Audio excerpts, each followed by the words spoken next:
জাল নোটৰ এটা বৃহৎ চক্ৰ উৎখাত কৰা হৈছে।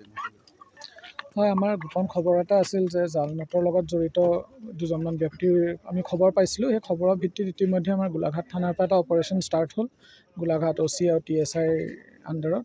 আৰু ইতিমধ্যে আমি এজন অৰুণৱ হাজৰিকা বুলি ব্যক্তি এজন, তেওঁৰ ঘৰ গোলাঘাটৰে আমোলাপট্টিত, তেওঁ ভাড়াঘৰ এটাত আছিল। তেওঁৰ ভাড়াঘৰৰ পৰা ইতিমধ্যে আমি 11,20,000 টকা পাইছোঁ। পইচাখিনি আমাৰ দেখাত ডুপ্লিকেট কাৰেঞ্চি নিচিনাই লাগিছে। এক্সপাৰ্ট অপিনিয়নটোৰ পৰা আমি সঠিককৈ পিছত ক'ব পাৰিম। আৰু তেওঁৰ খবৰৰ ভিত্তিত আমি আৰু অপাৰেশ্যন চলাই আছোঁ। বাকী ইয়াৰ পিছতহে আমি ক'ব পাৰিম। আৰু মাইনৰো আছে কথা, আমি এতিয়া সেইখিনি চাই আছোঁ। চ' সেইখিনি আমি চাই পেলাইহে পিছত তদন্তৰ খাতিৰত ক'ব পাৰিম যে তেওঁ কিমান ইনভলভ। এটা কথা আমি গম পাইছোঁ যে সৰু সৰু ল'ৰা ছোৱালীক ইনভলভ কৰাইছে সমগ্ৰ ক্ৰাইমটোত। এই গোটেইটোৱে এইটো আপোনালোকে জানে যে ফেক কাৰেঞ্চিৰ লগত যদি জড়িত হয়, এইটো এটা অৰ্গেনাইজ ক্ৰাইম হয়। সেইটো কাৰণে তাত বিভিন্ন ধৰণৰ ব্যক্তি ইনভলভ থাকিব পাৰে। চ' এতিয়া খুব প্ৰিলিমিনেৰী ষ্টেজত আছে, আমি অপাৰেশ্যন চলাই আছোঁ। চ' সবিশেষ যিমানে তদন্ত আগবাঢ়িব সিমানে আমি গোটেই নেক্সাছটো ধৰিব পাৰিম যে আৰু কোন কোন ব্যক্তি ইয়াত ইনভলভ আছে। কেনেকৈ ধৰা পৰিছিল কথাটো?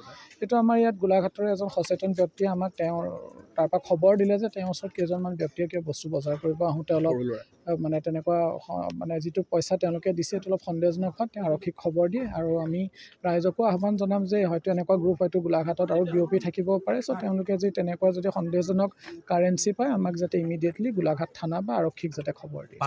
মাইনৰো থাকিব পাৰে ক্ৰাইমত?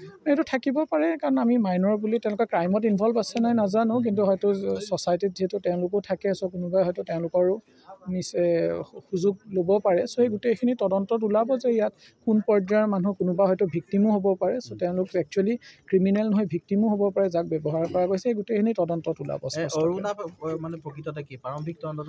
অৰুণৱ হাজৰিকাৰ পজিশ্যনৰ পৰাই আমি পইচাখিনি পাইছোঁ। তেওঁ যিহেতু যিটো ঘৰত আছিল তাৰ পৰাই পইচাখিনি পোৱা গৈছে। সেইটো কাৰণে তেওঁৰতো ইনভলভমেণ্টটো 100% আছেই। চ' বাকী তেওঁ সোধ-পোছ কৰাৰ পিছত আমি বাকী তথ্যখিনি গম পাম। তেওঁ কৈছে সেইখিনি এতিয়া তদন্ত খুব ইনিচিয়েল ষ্টেজত আছে। চ' একেবাৰে আমি গোটেইখিনি কথা এতিয়াই ক'ব নোৱাৰোঁ। আৰু অৰ্গেনাইজ গেং হয়, সেইটো কাৰণে ইয়াৰ হয়তো শিপা বেলেগ বেলেগ জেগাতো থাকিব পাৰে।